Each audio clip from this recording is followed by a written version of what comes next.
মুখে এওদশ জাতীয় সংসদ নির্বাচন উপলক্ষে এখন কিছু পরামর্শমূলক এবং উপদেশমূলক কথা বলবেন আমার শ্রদ্ধেয় স্যার মাছরাঙাখালী শেরেবাংলা মাধ্যমিক বিদ্যালয়ের অবসরপ্রাপ্ত প্রধান শিক্ষক বাবু হিরণ কুমার হাওলাদার সুশীল স্যার। বাবু হিরণ কুমার হাওলাদার সুশীল স্যার।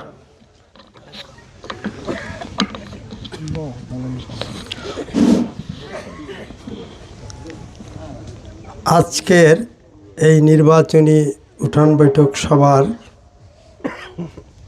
সম্মানিত সভাপতি, উপস্থিত এই নির্বাচনী সংসদ সদস্য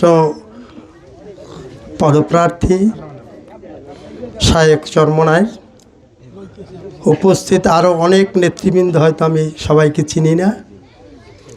এছাড়া আছে এখানে হিন্দু ভাই বোনেরা আর অন্যান্য লোক, এদেরকে অভিনন্দন ও শুভেচ্ছা।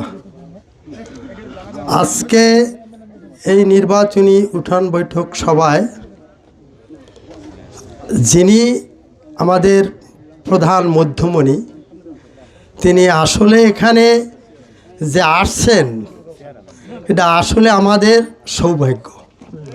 ওনার মতো লোককে হয়তো অনেক প্রোগ্রাম করেও নিতে পারে না জানিয়ে, কিন্তু যিনি আজ এই সভায় উপস্থিত আছেন আমাদের এই মধ্যমণি, তাকেও আমি শুভেচ্ছা অভিনন্দন জানাচ্ছি। আজকে এই বাংলাদেশের এই ক্রান্তি লগ্নে এই নির্বাচনী আজকের এই কার্যক্রমে তিনি উপস্থিত হয়েছেন। আমরা জানি আমাদের হিন্দু ধর্মের একটা ধর্মীয় অনেক নীতি, অনেক কিছুই আছে, এবং মুসলমান ভাইদেরও তাদেরও ইসলামী কায়দায় তাদের বিভিন্ন ধরনের অনুষ্ঠান বা ইতিহাস অনেক কিছু আছে। তিনি আজ আমাদের এই দ্বারপ্রান্তে উপস্থিত হয়েছেন।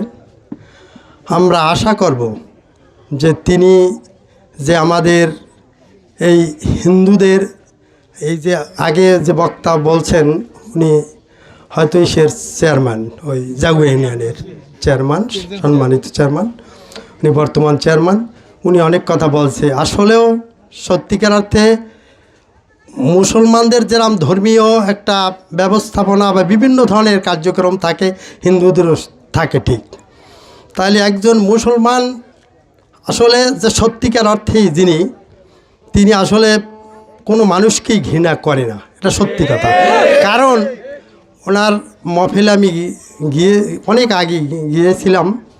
আসলে সত্যিকার অর্থে যে ওখানে যে যা লোকজন আমি দেখছি, আমি অবাক হয়ে গেছি যে কী কায়দা।